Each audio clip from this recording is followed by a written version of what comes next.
You're skeptical of the state. You're getting over the myth of authority. But the state is still formidable. Or is it? You've got a front row seat in the transition to a free society. Let's dive headfirst into The White Pillbox with your host, Mark Maresca. Greetings all, thank you so much for joining today.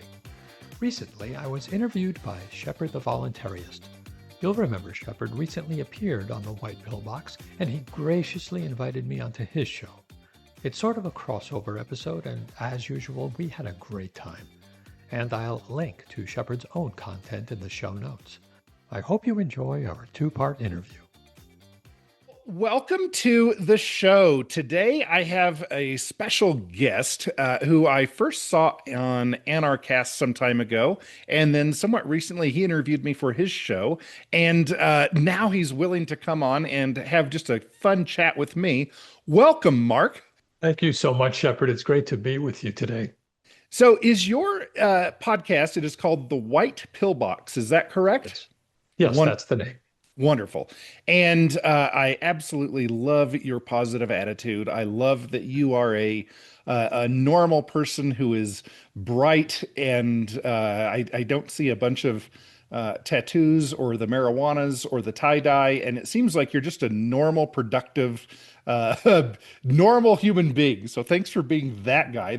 It seems that the people who speak out in our movement aren't always that. So thank you. You're welcome. Yeah, you're welcome for being you, right? That's right. No problem. That's easy. So the reason that I wanted to chat with you is you have this awesome, something like 30-part or 20-something part series. 23, yes. 23-part series on the myth of authority. And you have a particularly wonderful spin on it. And I wanted to get more deeply into some things, but for those who have never heard of such a thing, will you give me your elevator pitch, your 1 or 2 minute synopsis of what is the myth of authority? Sure. Well, the myth of authority is this notion that sits in the minds of virtually everyone that political rulers are our moral leaders, that we are morally obligated to obey their rules, and that is a legitimate condition, that we are supposed to follow what they say, and that we're a bad person if we don't. It is a deference of our own internal moral intuitions and basically abdicating that in favor of whatever political leaders exist at the time. I call it a myth because I consider it false. I consider it false that we are obligated to obey the moral dictates of others and defer our own morality to them. That, in a nutshell, is what I consider the myth of authority. Okay, wonderful. And I was first introduced to this idea of the myth of authority in the book, The Most Dangerous Superstition by Larkin Rose. And I know you're also familiar with that. You've been a critical thinker. I call it a critical thinker. Some people call it anarchism. Some people call it voluntarism. I don't know everybody has a different name, but how long have you been a critical thinker? Or has it been a lifelong thing, or did you have an aha moment? Practically lifelong. I got red-pilled, as we say, at about 18 or 19 years old. I was just lucky enough to come across the right people that were already themselves thinking along these lines, anarchism, voluntarism, whatever you want to call it. And it made sense to me. I was lucky enough not to have been really raised in an overly political family. My parents, they had their opinions, but it just wasn't something that was talked about much. So at that age, I really didn't have a lot of strong indoctrination to get over, and certainly not at 18, 19 years old, not much life experience to have formed strong political opinions. So when I was exposed to the ideas of liberty, of self-government, let's say, it was fairly easy for me. So I didn't really have a tough time getting out of that. And I've been what I would consider a voluntarist anarchist ever since. So that's not quite 50 years, but it's getting close to 50 years for me. Okay. It occurs to me that a good way of defining what it is that you and I, where our Venn diagram circles intersect, that area that we share, is that voluntarism, or this idea that we should not initiate violence against others or their property, and that they ought not initiate violence against us or our property. And when I say violence, that's kind of the bumper sticker version of saying, don't steal my stuff, don't defraud me. So a lot of things fall under that. But that's kind of the breakdown. And I think most of us in the critical thinking movement are we target the state, the government, and we say that entity is the bad guy. How do we tear down that bad guy, or how do we undermine it, etc.? But you have a different idea. And what is that? Well, we don't like the state, and the reason we don't like it is because it is essentially a big thug. It's a big mafia, and we know that because the rules and requirements that they enforce are enforced without consent. They violate consent. If someone doesn't want to pay their taxes, there really isn't a choice about that. They must do it. That's what a thug does. He points a gun at you and he says, give me your money or else. That's the or else of the state in all of its regulations, taxes, and so on. We recognize that, and as principled people, we apply what we would apply to a thug or to a mafia to everyone and every institution, and that would include the state. If what the state's doing is so important, they ought to be able to do it by asking us to voluntarily contribute or participate. So we recognize this as a bad institution. And traditionally, the movement, the libertarian, anarchist, voluntarist movement has, as you said, focused on that because that's a clear, tangible, real world concept that we can get our heads around. And so we hate that thing.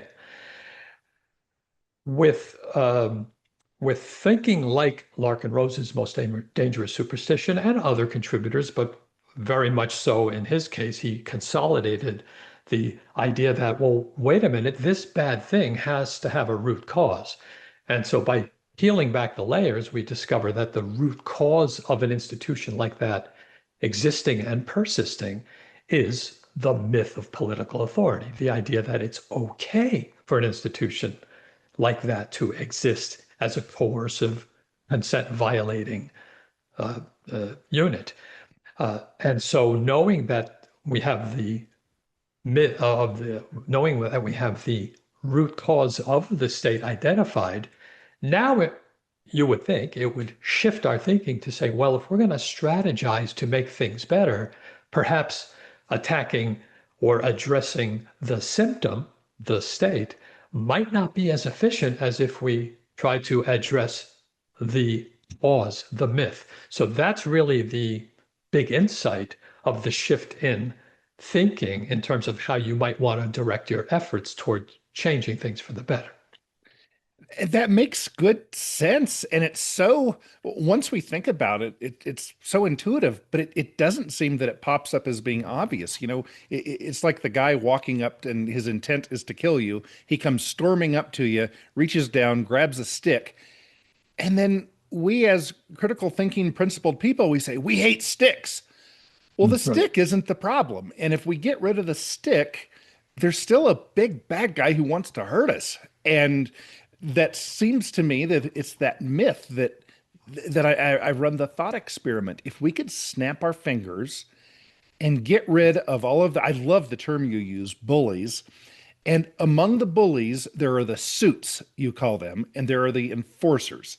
If we could get rid of all the suits and all of the enforcers with a snap of the finger, and I don't mean kill them. That's not, armed confrontation isn't my thing. Let's say that we could snap our fingers. They all retired to a beautiful island and didn't have contact to spread their bad ideas back to the rest of us. It's not going to change anything. That Right. is such a realization that there are so many more people waiting to come back and take their positions and to the backfill, the vacuum, or whatever it is. Why is that? Just a human condition, or why is that? Well, it's because what we see in front of us is more tangible and obvious, and the obvious is right in front of us. And peeling back the layers takes a little bit of thinking. And so, right, if I'm coughing a lot, I might think, well, I might have a cold or have something stuck in my throat. And if it persists for 6 months, now there's an indication that, there could be something else going on. But if all I'm doing is taking cough medicine, I'm really not addressing the problem if it persists. And it would take effort. It would take some skill and equipment to realize, oh, there's a cancer in my lung. And that is why I was coughing. And now at that point, you might say, okay, I got a cancer in my lung. Yeah. Oh, well, I'm glad I identified that. Well, back to the cough drops. That's what the libertarian movement is doing and has done for as long as I've been aware of it. It's gone back to that symptom and saying, yeah, we really don't like that symptom. And even I would say most, from what I can tell, most from what most commentators who are aware of the myth of authority as the root have done is basically that. They've said, yeah, I get it. I know the myth of authority is the root of the state. Got it. I'm going to go back now, and attack the state and deal with the state. For whatever reason, conceptualizing, internalizing that seems to be difficult. Maybe because, as I said, the state you can see, the myth you can't see it. You have to conceptualize it and internalize it. That's the best I could do to explain why we don't see more efforts in that direction. Yeah, that makes sense. And I'm going to go back to what I kind of said part of the punchline about bullies and such. You break down the population, and I think of the United States. I don't know that you're addressing the world, but of the United States, you break down the population into percentages, just rough estimates that are directionally correct, if not exact. Will you tell me what those are again?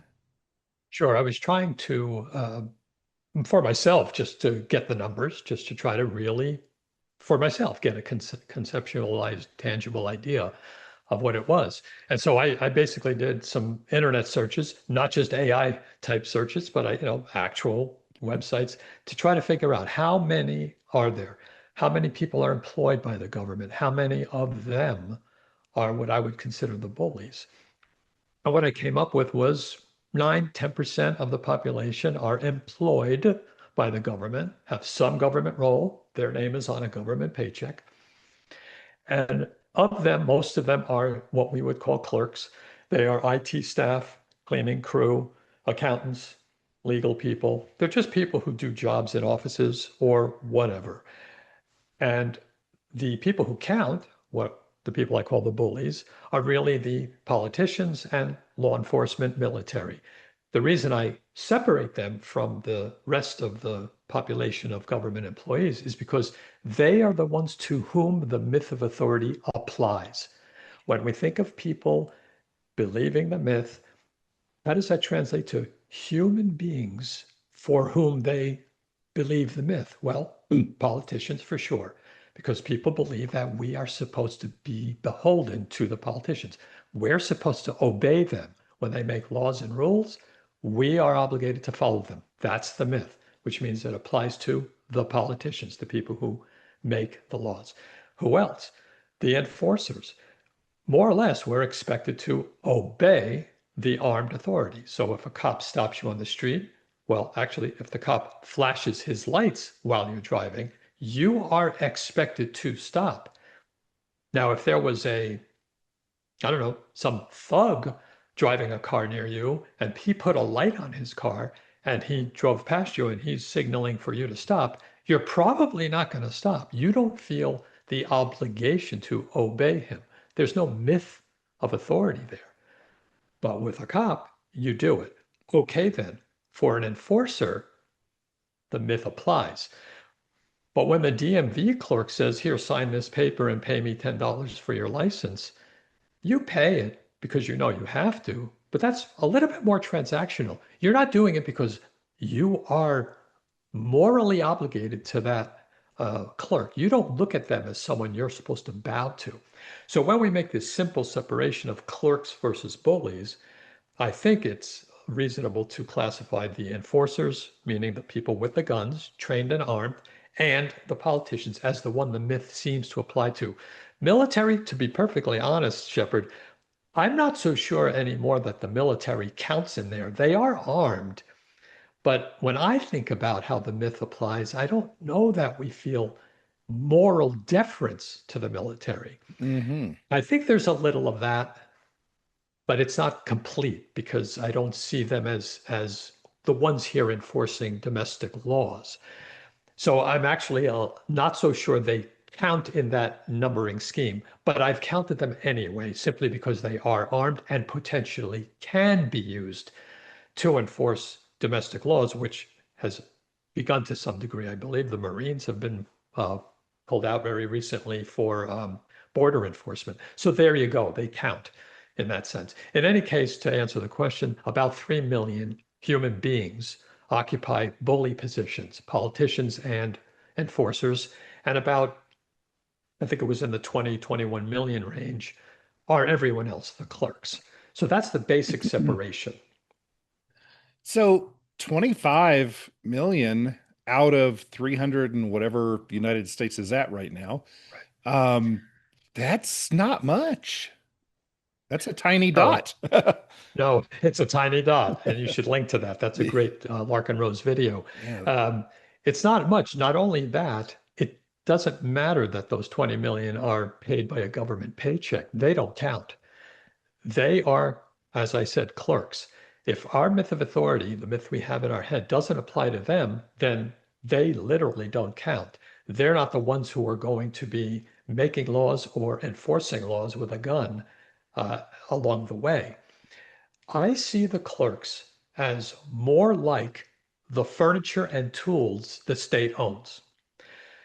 The state has computer terminals, desks, buildings, flags, tanks, uh, uniforms, clerks. They're in that group because they are tools that the state employs to get what it wants done. The clerks themselves see them that way. They see themselves that way. They don't think that they have moral authority over the rest of us. They have a job. They're getting paid. They want their rules enforced. But let's face it, the guy who's doing IT over at some county office, he really doesn't think of himself as some kind of moral authority over the rest of them. The politicians, they think that. The cops, when they're stopping us, they think that. But all those other clerks, the accountants, the cleaning crew, the cooks at army bases, they're not thinking that way. They are tools. So because, or at least for me, when I think of them as tools, like the equipment, that depersonifies them as a threat in this entire scheme of an analysis. It is true that DMV clerk holds a little bit of power, and that other DMV clerk and that other county zoning commissioner, yes, they all have power, and they're small bits of power, and collectively it adds up to a lot. But the myth doesn't live there. So I take that 20, 21 million and I essentially lump it in with the rest of us, the majority of people who are victims of the myth, and not the bullies who are actually who we feel beholden to. And that reduces that number down to the 3 million, roughly 3 million human beings who are dominating, in this case, the United States territory. So you have 3 million out of roughly 330 million people, a ratio of about one bully to 110 regular people. That's the myth of authority, and that shows the power of the myth, because without that myth, one person could not dominate 110. Right. It's like we, and when I say we, I mean the loyal subjects of the king, the people, the main 300 and whatever million of us, we are basically holding them up. I loved your analogy of a sheet of glass. It's not a completely analogous, but no analogy is. So I mean, it gets us pretty close. Will you tell us what that is? I love that. Yeah, it's an interesting analogy. If you simply think of the majority as sort of standing in one big crowd and they're holding up a massive, massive sheet of glass, we can think of the myth of authority as that sheet of glass. And they're holding it up, and We could say in this analogy, they're not really aware of it. They just have this myth in their head and they're holding up the sheet of glass. And above that is the bullies of the state. They're skating along on top. They have no problem because this foundation under them, the myth, is rock solid. And up there you have the bullies. And again, I'll emphasize below that includes the clerks of the state because they are just as much victimized by this myth and just as much holding up morally the legitimacy of the state. So above the glass, you have these 3 million bullies. And below, you have these 330, roughly, million people holding it up. Now, right there, you see this disproportion. But this also gives us some clues as to what would happen if the myth started to erode. Because if the myth started to erode, then metaphorically, some of the people below would just remove their hands. They're not holding it up anymore because they don't hold the myth. Now, at the very beginning of that process, the withdrawal of their hands from holding it up is not going to really affect that huge sheet of glass very much. It might create a little microscopic chip in it, but that's about it. And if they're dispersed around, you're not going to really see too many chips. It doesn't change things too much. But with time, as there are more and more chips, as more and more people start to get skeptical of the state and lose that myth or it erodes, the chips start forming a little bit more tangibly. There's a point at which the bullies on top start to notice. They notice, gee, this sheet of glass isn't as structurally sound as it used to be. It's got chips in it. Now, that may not affect them in any way. They may feel like, no problem, it's still solid. I believe that's where we are today. There's a sense that there's skepticism about the state, even by the bullies, but they're not too worried about it. There's just a couple chips here and there. As time passes, chips form into cracks. Cracks form into those terrible, quarter-sized chips you see in your windshield, and you know what's coming after that, right? Now, again, there's some stretching this over time, of course, Right. but eventually, what are the bullies above going to think? They're going to tend to think this isn't as stable a situation as I would like. And with time, some of them are going to back off. They're going to jump down. They're going to say, this is not for me anymore. This is making me too uncomfortable. So overall, I came up with that analogy just to illustrate, for one, the disproportion of the people below and above, but also the nature of the myth and how, as the myth erodes, it creates an environment that's less and less and less hospitable for the people above. And their reaction, and this is key, their reaction is to do what people do, which is gravitate to environments that are more welcoming to them and kind of stay away from the ones that are not. And the environment of an eroding myth is likely to become an environment they're not going to want to be in as much. It wouldn't happen all at once, but it would happen over time in a very gradual and organic way. And this brings us to an area that, as I have studied your material, and I have not watched all 23 episodes, but AI and I have combined some of it. You and I have had some good conversations, and I think I have a bit of a grasp. There's an area, though, that I am not in agreement with, and I want to be. I want you to persuade me. My concern is that if we look at history, and not all history, that doesn't tell you everything. Before the Wright brothers, historically, human beings couldn't get into metal and fly. So I understand that there's new social and physical technology. Having said that, my thought is that there are 3 million people who make a living by keeping that sheet of glass from breaking. And if they look at any one of us standing down below the glass and they say, hey, Shepard, I noticed you put your hands down. You need to put them back up or I'm going to shoot you. Then I'm going to put my hands back up because I'm scared of them. And if they had said they're going to come after all of us, well, I know that's not true. But if they start singling out some people, then the rest of us get scared. I don't think historically states wither up and die when people have contempt for them or distrust them. Maybe my problem is that there has never been a deep philosophical understanding of the myth of authority. And so for the last 6,000 or 30,000 years, whatever your worldview is, that humans have been kind of social critters getting along, doing their things. Maybe this is the first time that's happening, but I find it unreasonably optimistic without evidence to think that we can kind of ignore and James Freeman style harass them into just, I don't like doing this anymore. It's not a great environment. How, how can I think that that would actually happen? Please persuade me. I want to believe this. No, that's a what I have found to be a complicated but interesting aspect of this. And you hit on, I think, two good points about that. So let me address them in two ways. One is the fact that we don't have an example of this. That's exactly right. We don't have any example in human history of an actual case where a culture overcame the myth of authority and the state thereby dissolved away and you had a free society. That's absolutely true. There's a first time for everything, like with the Wright brothers.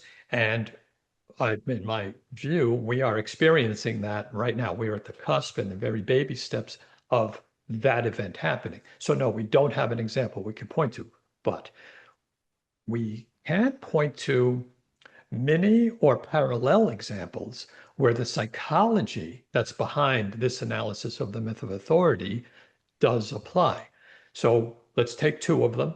Slavery. There was a time in human history where slavery was bulletproof. In fact, it lasted from, so far as we know, the beginning of humans up until around the mid to late 1800s, when slavery no longer existed to any degree. So where in that period was the transition away from slavery to non-slavery? Well, it was roughly, I'm being very, very rough here, 1820 to 1870. We have roughly a 50-year period where if you start at the very beginning of that period, 1820-ish, slavery is bulletproof. It's like it was through all of human history. If you jump ahead to 1870 and thereafter, right up to today, slavery is utterly impermissible in civilized society. Those are two polar opposite perspectives on an entrenched myth-based system. Myth-based because people used to believe that slavery was okay. In 50 years, the entire thing switched. You have a transition from full slavery to virtually no slavery. If at any point along that transition you were to just freeze frame and look at it, whatever it looked like at that point looked perfectly normal. If another point along that 50-year period, look at it, it will have looked perfectly normal. So at the beginning, it looked perfectly normal. At the end, it looked perfectly normal. At every point in between, it looked perfectly normal. And yet, from beginning to end, you have the opposite condition. That means that a myth eroded during that time, and the outward expression of it, slavery, eroded in kind, but it happened organically. So here we have an example of not a situation where we actually have tangible evidence or tangible examples of a switch. Now, I realize we have the Civil War and we can point to that. We have the Emancipation Proclamation as a legal expression of the end of slavery. That's the political aspect of it. If you look around the world, slavery did not generally end with armed conflict or violence. It withered away. Why? Because whatever this myth was that permitted slavery in the minds of men was withering away, and with it the tangible expression of it. So to me, the movement away from the myth of actual political authority to free societies is happening and will happen exactly that way, in an organic way. The second example is the Soviet Union, which is a political expression of exactly the same thing. And here we do have the myth of, we'll say, the authority of the Soviet Union government entrenched from 1917, whenever it started, right up until like 1988, 1989, right in that frame. Solid myth of Soviet Union political authority, and of course, a solid Soviet Union state. But it started to wither. What was withering? The myth that they had legitimacy. People, the administrators, the bureaucrats, the military, many of the actual politicians were starting to doubt that the Soviet Union had legitimacy. That was an erosion of the myth of authority. Granted, targeted only to the Soviet Union style of government, nonetheless, an erosion of the myth. Within several years, the Soviet Union government vanished. It fell over quietly and with relatively peacefully. That's an example of how a government can dissolve simply because the myth of its legitimacy dissolves. Now, of course, they replaced it with they replaced it with the Polish government, right? The Hungarian government, the Georgian government. So the myth of general political authority did not dissolve. But if we're looking for examples of how the psychology of the myth dissolves, the Soviet Union can't give us much of a better example because we had this entrenched institution that none of us who are old enough ever would have believed it would have disappeared. And yet it did. It dissolved. So that's the best examples I think we can come up with in reality. Interesting. Interesting. That gives me so much to noodle on, and it sounds good, but I'm not real bright, so it takes me some time to mull things over and come up with You are bright. some conclusions. That is interesting. That's a very positive way of looking at things. I was going to say that I want to make clear also, because this is a good opportunity to express it, slavery, Soviet Union, and now the myth of authority itself. The role of the majority. The role of the majority in this, to me, is critical and is one of the insights that popped into my head when I was doing this analysis. The libertarians are very schizophrenic when it comes to the majority. On the one hand, the majority are self-governable people who deserve freedom and deserve, to not have their consent violated. And then on the other hand, the majority are just too stupid to get our ideas. They're dumb.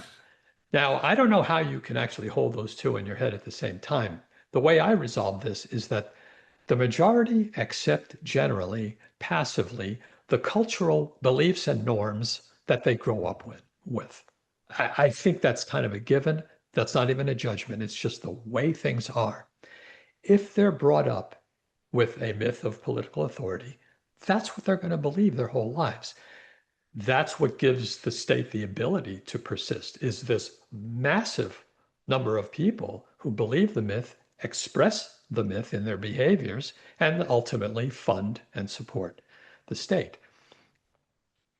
But in a transition, go ahead. You want to No, go ahead. No, continue. In a transition, what we have a growing skepticism of the state. Now, it doesn't mean we're talking about a growing number of new voluntarists. That's always great, and I love when that happens. But let's face it, that's not really the way it plays out.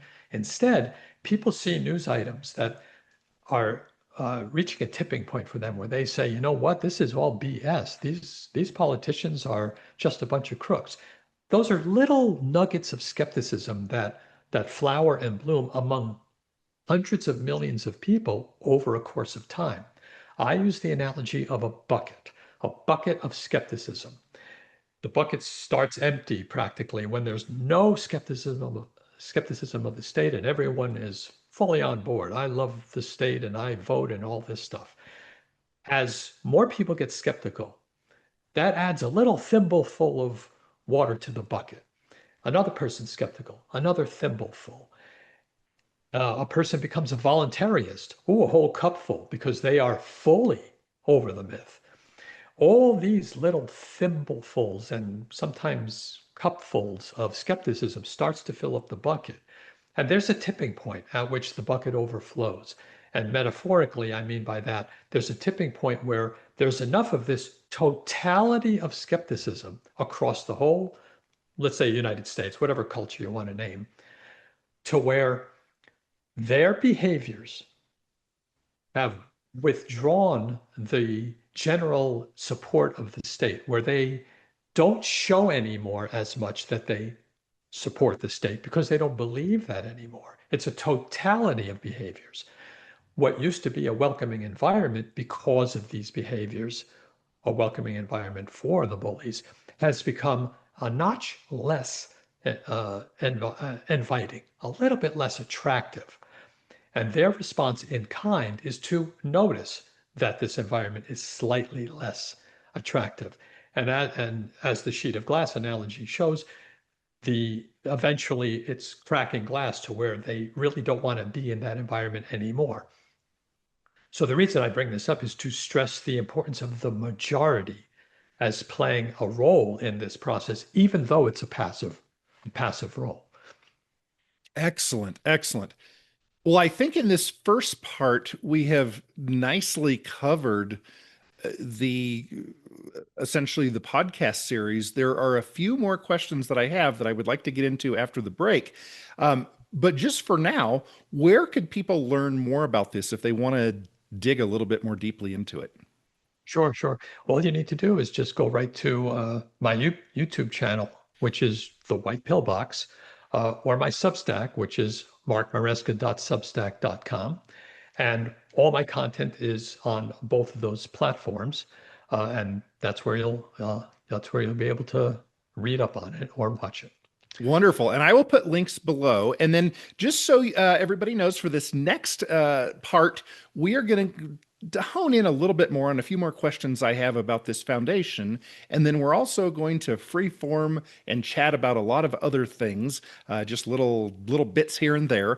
I would encourage you, if this is all you're going to listen to of this video, because you wanted the basic concept, if you have some good arguments, having spoken with Mark in the past, he truly wants to hear them and improve his ideas and his understanding of the world. So please write them in the comments. And I assume, Mark, I haven't asked you this yet, but we'll give it a little bit of time. Would you be willing to come back on and we can kind of address any questions that we see below? Would you be up for that? Oh, yes, absolutely. I would love to do that, Shepard. Wonderful. Well, thank you so much, Mark, and we'll be back in just a bit and continue the conversation. Thank you, Shepard, as well. Ever dreamt of driving a car that merges freedom with exhilaration? Meet the 2024 Porsche 911. This isn't just a car, it's a tribute to 60 years of automotive excellence. Imagine the roar of its engine and the thrill of navigating through winding roads with racetrack precision. The 2024 Porsche 911, especially the limited production ST model, offers a visceral, unfiltered driving experience. It's more than a car. It's a celebration of liberty and sensory pleasure, designed for those who cherish the roar of the engine and the freedom of the drive. Drive the 2024 Porsche 911 and experience liberty on wheels. Well, welcome back from the break. We're going to move our conversation now a bit, and I'm going to try to give Mark a little bit of pushback, possibly some of the questions you might have.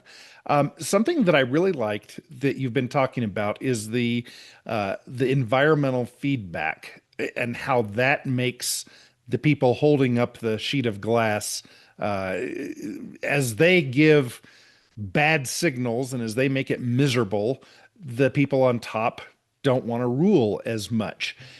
This makes me wonder, what is your call to action? Let's say everybody who's watched part one says, all right, Mark, we voluntarily want you to lead us. Tell us what to do. Give us our marching orders.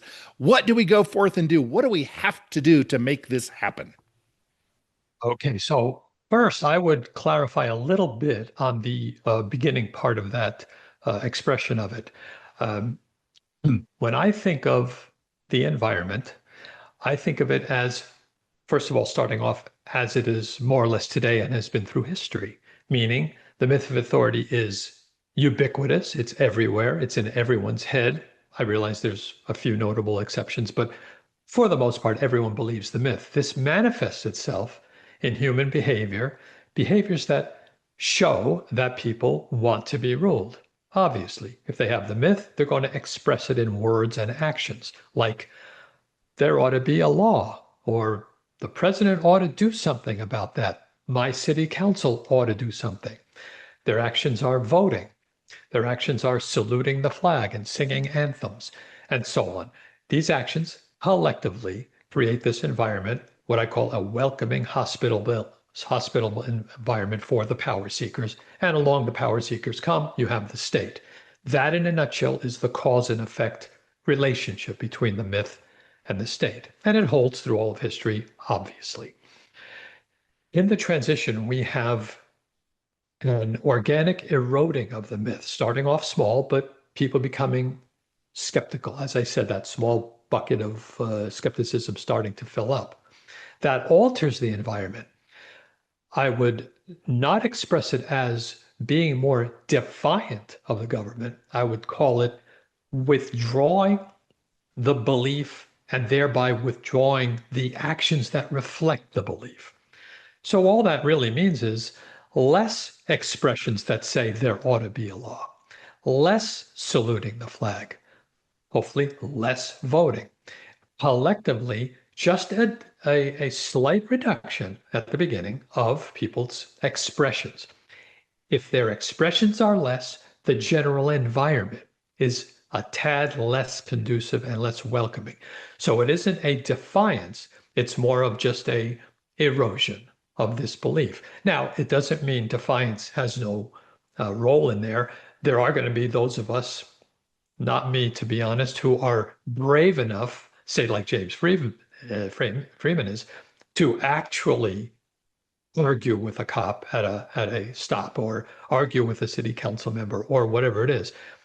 Most people are really not like that. They don't want to take actions. And I don't think it acts out or plays out that way. They simply have less of this belief in the myth, a little more skepticism. That's it. That alone, I'm claiming, when I say alone, that is the bulk of the dynamics that causes the bullies, the people on top of that sheet of glass, to just have more and more of a sense that this environment is less welcoming. So that helps me better answer the question of the call to action. The call to action has to be individual. I don't believe that a specific plan or call to action is going to significantly increase that skepticism. I think it's going to be organic and will take on its own dynamic in its own time. It doesn't mean that I would want to see libertarians stop trying to message. Not at all. I'm glad that somebody messaged to me 40, 50 years ago, because that's what made me open my eyes. So if I were to have a call to action, it would be keep communicating, keep trying to help undermine the myth of authority in people's minds, but with the psychological goal, let's say, of being individual about it. Hope that you'll change one person's mind, two people's minds in your whole life. Be modest and realistic about what you will achieve. Don't think about the libertarian movement or any of this messaging as altering this dynamic so much that it's going to give us a free society. It's too grand and unrealistic, in my opinion, of a goal. The call to action, if there is any, is to message so that you help others wake up, and if not wake up, get a little more skepticism. I'll think of an example of this, but the one that I'm thinking of hasn't come to mind yet, but it'll get back to me. But that's my short answer to that. Okay. A concern I have is that as an entrepreneur, when I think about a new business, it can't just be a good idea. I have a friend who's a very conservative Lutheran minister, and he has this great idea that everybody in the world should believe this one and only truth that he knows. And so he's got his idea. He's got that down pat. But there are 7 or 8 billion people who have zero interest in hearing his sales pitch, and I'm one of them. So when I look at the message that I want to give to people, I worry that people are too disinterested, and that's much kinder than saying that 50% of people are in the bottom half IQ wise in the world. But I do believe that that's the case. And I was listening to True Believers by Eric Hoff yesterday, and he made a great quote about how most people, and he didn't give a percentage, but I'm going to say 80 or 90%, don't really want to be free. They want the freedom to not have to be free. They want somebody else to make their decisions for them. It's easier to say, I don't want to take, not to say, but to not take individual responsibility and say, well, the reason I'm poor right now is because the government has a horrible system in place and I need to vote harder, but it doesn't really matter. It's not me, it's everybody. I'm not responsible for this. Whereas the individualist, the critical thinker, the voluntarist, the anarchist says, well, no, it's up to me to create the environment I want, to see what's around and then go fix it, go build it to be what I want. We are few. And I worry that even though we sow some seeds of contempt and discontent and such in the minds of the mindless masses, that maybe that won't be enough. Am I being too pessimistic here? Do I need a whiter pill? I would shift the perspective of that. I would say that it's assuming that the ideas that we have, the ideas of liberty and freedom and consensual relationships among people, private property, non-aggression, that those are ideas that have to get out into the masses in order for there to be change. That's a presupposition. Now, in terms of the scholarly perspective of that, meaning I believe in non-aggression because I went ahead and read a lot of books on it, or I read Mises on economics, and that has persuaded me that these ideas are sound. If only we could get everybody to do that. No, that's not going to happen. That's not how things change. People don't have that kind of immersive interest that we may have. For us, it's almost a hobby that we're really enthusiastic about. The free society doesn't come along by having a lot of people be just like us. Instead, we want people to be exactly the way they are right now. I don't want people to change fundamentally at all. Now, do I like that a lot of them might, I don't know, spend too much time on TikTok? To me, that might not be the healthiest thing. I don't care about that. That has nothing to do with this psychological analysis. This has everything to do with how people are fundamentally at the root. Everybody is a voluntarist already in their private life. That person who gets up in the morning and dresses themselves does not want the government telling them how to dress. When they decide what to eat, they do not want the government or anyone else telling them what to eat. They do not want the government or anyone else telling them where they may work, who they may associate with, what kind of entertainment to consume, who to marry, what religion to follow, whether to follow a religion. You can go on and on and on, and you can see quite plainly that in people's private, immediate lives, they are anarchists. They do not want a moral authority telling them what to do. Obviously, if you expand or extend that to say, what do you think ought to be done about there being fewer fish in the fisheries? That's where their indoctrination will come in. That's where the propaganda will have done its job by making their false self say, the government ought to do something about that. Put that aside. Stick with their private lives, which occupies probably 95% of their time. They are anarchists. So we don't have to persuade anybody to be exactly who they are already.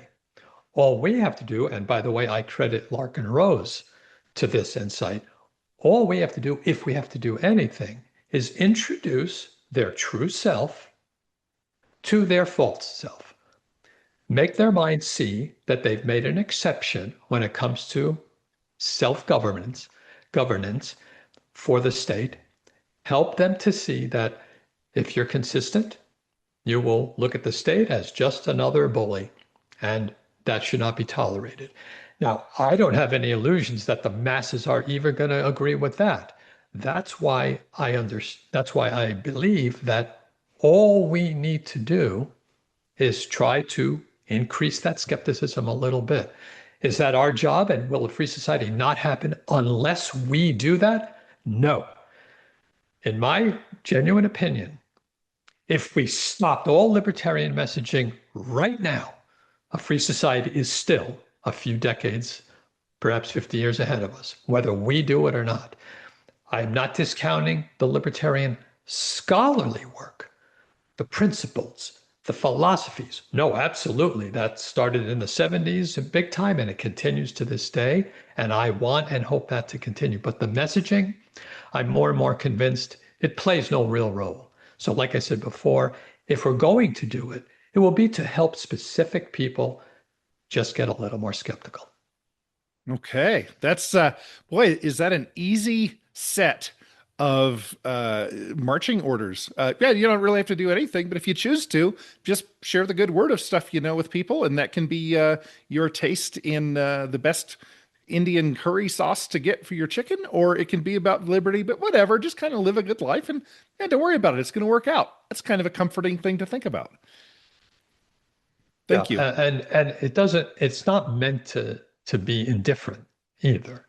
I'm not indifferent. And even though I'm saying that I'm not convinced that our specific efforts are going to change society or trigger that, doesn't mean I stop. Again, because as I said before, I'm appreciative of the people who I happen to meet at the right age, at the right time in my life that helped me wake up. And so if I know that in the end, I managed to get 3, 4, 5 people a little more skeptical, that for me, the effort is worth it. If others feel the effort is not worth it, then that's fine too. I do think it's so interesting, this nature that many of us have to do something. About a week ago, I finished reading an awesome book, The Machiavellians by James Burnham, and it's an old book. But I had always just thought Machiavelli, well, wasn't he part of that evil triad or whatever? So everything's bad. But as it turns out, Machiavellians basically say, no, we just examine how things are. We don't have an opinion if they're good or not. This is just how they are. And they kind of, some of the Machiavellian thinkers have talked about how humans feel this need to do something, even if they don't know what it is or what it will accomplish or how to do it. They just feel they need to go do something. And I have that too. Thus my YouTube channel, thus my writing, thus I would suspect your YouTube channel and your Substack. There's this intrinsic thing to say, hey, brothers and sisters, neighbors near and far, here's what we think. Do you have any thoughts on that? I think that's a good thing, because that means that what we believe and feel and study and come to understand in our heads translates in the real world into human action and efforts. And it's experimental. You try something, it may or may not work. It needs to be tweaked. It utterly fails. It does work. Any imaginable outcome is possible from that. And so I think that's part of our nature, is to act and to try to make things better in our lives. That's what we're doing all the time, when we work, when we eat, when we socialize. So that, I think, is probably an extension of that, this effort to have a grander result in what we do so that we can make the world better. When we volunteer, let's say, at a food bank or whatever it is, we're trying to make things better in our little modest way. Politics, this whole idea of statism, sort of leverages that in a way. It tries to take that inclination and give us the illusion that there are structures we can put in place, in this case political, that can accomplish that sense of call to action, but achieve amazing, great, grand things, change the world for the better. So it's an unrealistic, I think, extension of this natural inclination to simply act and make things better by deluding ourselves into thinking that, well, we can just extend that to a grander scale. The way we do it, of course, is to empower a certain ruling class of people with the power to coerce everybody else into forcing this grand plan down our throats.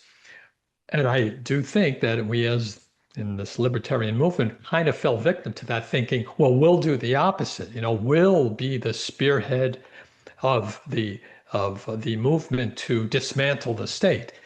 Once again, a grand plan. But things like that don't work out because it would always require enough of a broad social buy-in so that all the people sort of all do this one big thing. Look at history, and it really, really rarely works out that way, where everybody agrees to one big plan, enough so that that plan actually gets implemented. It literally never seems to happen that way. And yet we are always in this mindset that we can actually make it happen that way. I just think that's probably just a failure of our assumed thinking. Yeah. Something that I struggle with that kind of ties into this is that I want to help certain libertarians. So I use that with a small L, or people who are even liberty leaning. So the Free Ross movement, for example, or another friend of mine whose father was imprisoned for 30 years for selling some drugs 30 years ago, and who's now an old guy who should be free. And then Roger Ver, what he's going through, his persecution. And so every so often I'll get an email of, hey, petition the government, please. And I said, well, no, I can't. I'm a voluntarist. That's the difference between a voluntarist and anarcho-capitalist. Voluntarists don't participate in the political system at all. We completely withdraw from it because any participation, even signing something saying, hey, King, pretty please don't put Roger in prison, that is legitimizing the existence of a king. And I'm not sure how to look at that. If I'm simply saying, hey, King, I don't want you to do this, I'm not directly harming anyone. How do you kind of fall on all of this? Yeah, when complicated issues like that arise, I try to fall back on principle. And in my case, since I'm a voluntarist, I believe that there is no justification for creating innocent victims, for violating the consent of people over their body and their tangible property. You can't justify that, because if you try to justify that, make an exception for it, well, you've just stepped out of the civilized discussion and you've basically said might makes right. So for me, the principle is the foundation of how I would attack any given situation. So in the case of Ross, let's say, for example, freeing Ross would have meant that one has to, or the likely prospect of seeing Ross freed would have meant showing support for Donald Trump in the last election, because Donald Trump pledged to free Ross if he got elected. And that's certainly a very attractive outcome, because we wanted to see Ross freed. But along with supporting Trump would come the endorsement of anything he does besides freeing Ross. Any laws he made, any influence he had, any wars he started, any new victims. So a decision on how I would fall on any particular issue would have to ask the question, despite any good that you may see coming out of whatever it is you're proposing, will there be new innocent victims? Because if so, you can't really justify the good that you claim to come out of it. That's very hard to say when we think of the specific example of Ross, because Ross is a free man right now because Donald Trump got elected as president. Just saying those words sounds like, how can you have done anything else but endorse Trump? But Trump, just as one example, right now seems very close to starting a war with Iran. Now, there's going to be innocent victims if there haven't been already. Just that one example. We're not even talking about other things he may have done up till now. So the question would be, on principle, would you endorse, if you could go back in time, would you endorse Trump if you knew that he's going to create other innocent victims but free Ross? Oh, it's so hard to weigh in on that. But if principle guides you, you'd have to say, I can't endorse him because he's going to create new innocent victims, knowing that one person will still continue to be victimized. That's a tough one, but principle is all we have to guide us through these things, unless we just go off emotion. So that's the general guideline I would use. And that is why I end up a voluntarist, because there is no case where endorsing a government policy or a person is justified, because you don't know how that policy or person might eventually create innocent victims. And if you don't know that, it is irresponsible to endorse a policy or endorse a person, because you become complicit in that. And that's the reason I personally don't participate in politics or even endorse policies. So using that measure, that test, then I would say that, and I agree with this, that voting for the Donald in an election is not an appropriate thing for a principled voluntarist to do. However, sending a card to him once he's been elected saying, my preference is that you free or don't prosecute Roger Ver, that would be acceptable, because me sending him that card or signing a joint petition is not creating any new victims, whereas encouraging him to be hired in the first place will. Do I have that right? Right. On principle, if you are quite reasonably sure that you're not going to create new victims, that would probably not violate that principle. The flip side of that, though, is it going to accomplish the end you seek? Is your petition going to matter? That seems highly unlikely. So this is really moved from the principled side then to the pragmatic side. So if you say step one is measure it against principle, and it doesn't violate or doesn't anticipate new innocent victims, then okay, what you choose to do with your time is up to you. But then that second layer would kick in, is what's the point? What's the point of what you're doing? Do you expect Roger to be, to not be prosecuted? Well, it doesn't seem like it's going to help. So you can spend your time on that or not. What I would, the examples that would be more tangible would be more of these local government type of examples of participation. So would you go to a council meeting, say in your local county, where if you speak up and you take certain actions, there is a tangible chance that you will get a permit fee reduced or a tax reduced?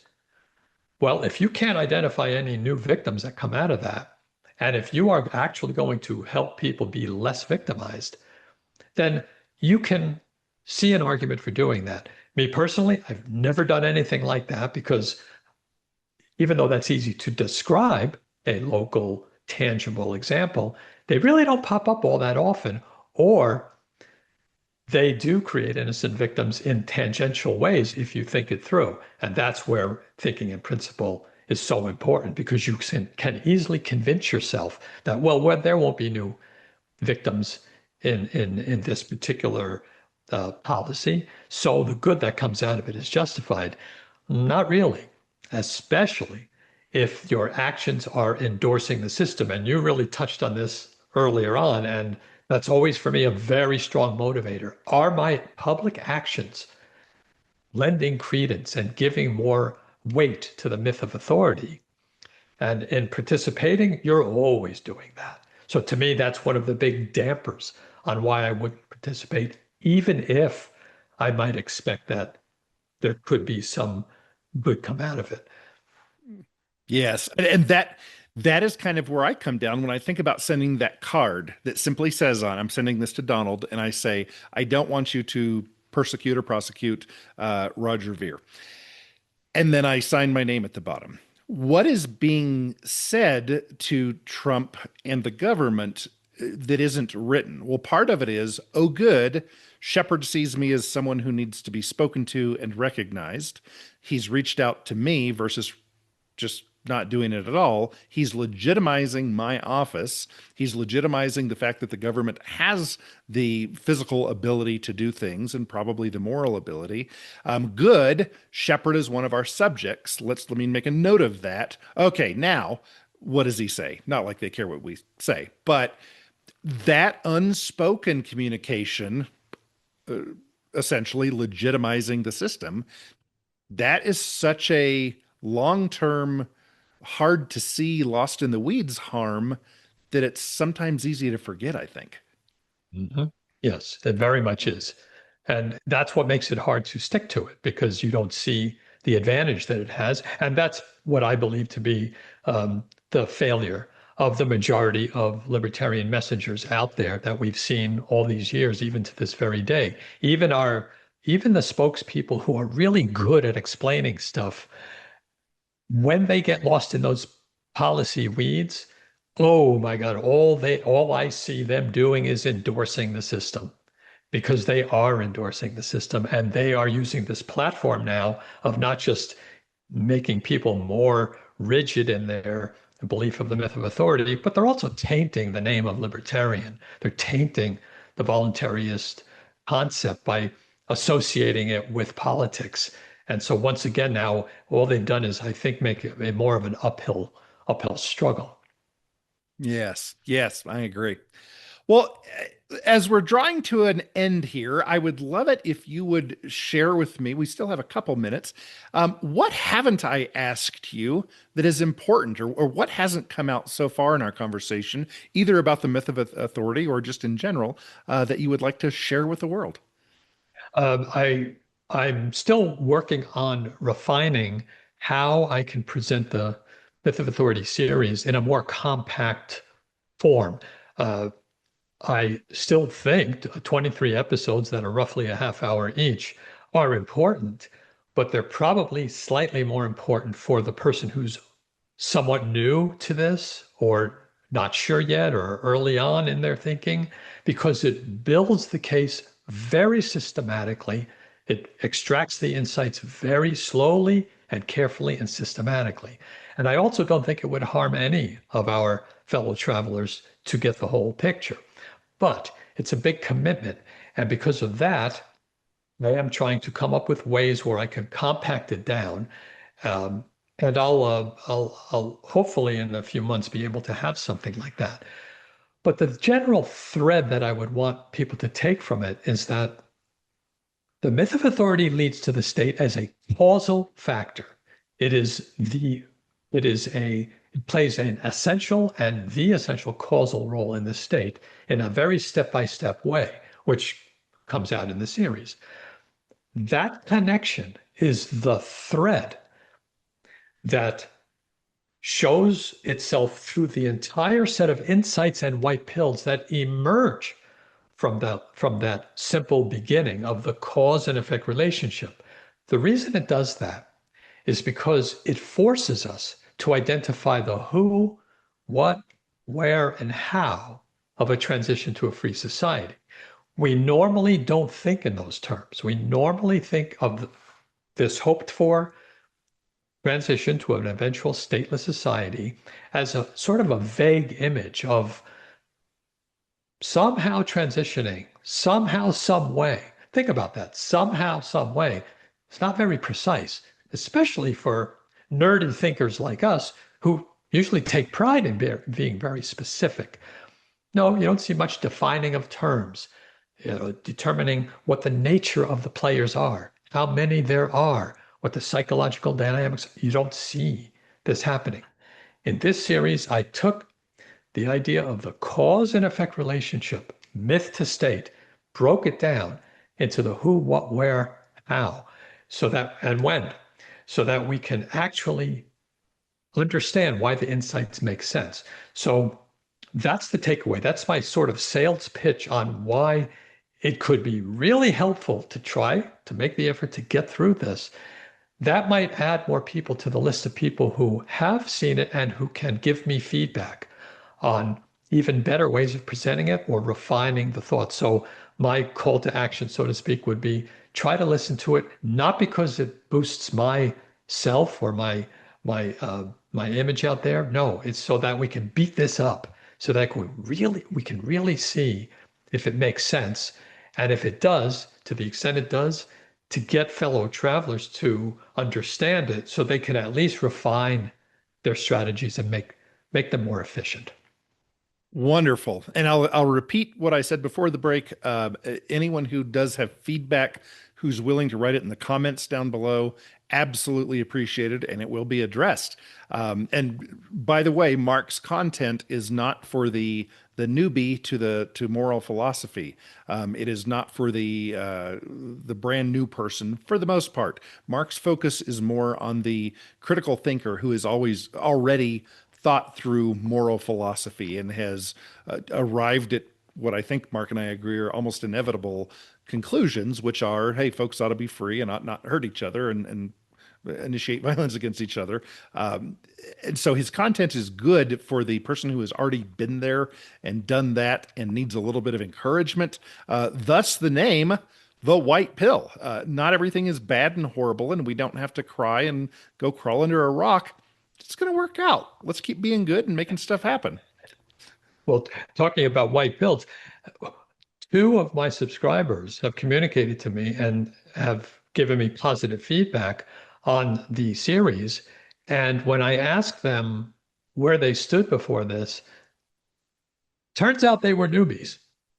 Interesting. Turns out they were newbies. So what I thought of as, just like you just said, as a series that was really just for the red-pilled or nearly red-pilled, apparently has gotten a few people to start to just think. So maybe that just confirms that there's certain validity here to the idea of even a little bit of thimbleful of skepticism helps, because it seems to have triggered some thinking in some people's minds. Are they full-on anarchists or voluntarists? No. But it's gotten them to thinking. So I may even have to expand on how I think of the series in those terms as well. Yeah. Well, thank you for doing the series. Thank you for being you. Thank you for chatting with me today. And I'll look forward to a follow-up chat with the questions that are posted below. I will as well. Thank you so much, Shepard. Thank you for giving me the time. Thanks so much to all subscribers and everyone who joined today. And remember, keep looking for those white pills.